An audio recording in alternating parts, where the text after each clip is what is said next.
హరిహర వీరమల్లు వచ్చింది ట్రైలర్. చూసే ఉంటారు. అనిపిచ్చుంటది కొంతమందికి. చాలా తక్కువ మందికి అనిపించకపోవచ్చు. ఎందుకు అంటే కొంచెం కమర్షియలైజ్ అయినట్టు అనిపిస్తుంది. అఫ్‌కోర్స్ ఓపెనింగ్ సీనే ఆ సార్‌తో డబ్బింగ్ చెప్పించినప్పటికి కూడా, వాయిస్ ఓవర్ ఇప్పించినప్పటికి కూడా ఏదో లో ఫీల్ ఉంది. అంత క్లారిటీ మెయింటైన్ కాలేదేమో అనిపిచ్చింది. ఆ బేస్ వాయిస్ సరిగ్గా సెట్ అవ్వలేదేమో అనిపిచ్చింది నాకు, నా పర్సనల్‌గా. అండ్ మూవీలో నిధి అగర్వాల్‌కి తెలుగు చెప్పడం జరిగింది నేనే. ఆహ్, కొంచెం కొన్ని సీన్స్ వరకు.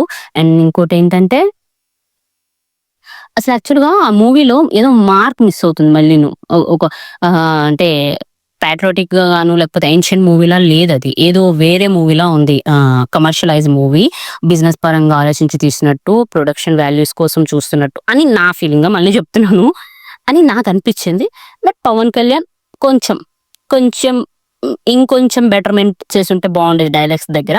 ఎందుకంటే తను ఓన్ చేసుకొని చెప్తున్నట్టుంది. అంటే తను 'హరిహర' లాగా లేదు నాకది. అదేదో పవన్ కళ్యాణ్ గారే వచ్చి చెప్తున్నట్టుంది. సో, అలా క్యారెక్టర్‌లోకి వెళ్ళలేదేమో, లేకపోతే కావాలని అది అలా ఉంచారేమో.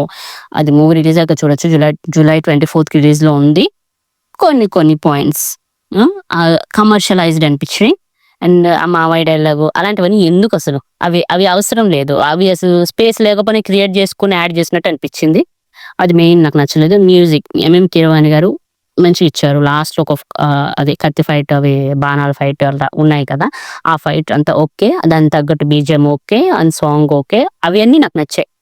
ఎక్కడో మాత్రం కొంచెం కమర్షియలైజ్ అనిపించింది అంతే. చూద్దాం మూవీ వచ్చాక ఇంకెలా ఉండబోతుందో. Waiting for the movie. అలానే ఇంకా ఏమైనా మూవీస్ ఉన్నాయి నేను మర్చిపోయినవి, మీతో మాట్లాడలేదు అన్నవి మనం కామెంట్ సెక్షన్‌లో మాట్లాడుకుందాం. ఈ రోజుకి మన సబ్‌స్క్రైబర్స్ 234 ఉన్నారు. కొంచెం మెల్లగా నన్ను సపోర్ట్ చేస్తూ ఒక 250 వరకు క్రాస్ చేయమనుకోండి. అంటే 1000లో 250 అయినా ఒక హ్యాపీనెస్ వస్తది. So, please subscribe for more. ఉంటా మరి. See you. Tata. Bye by.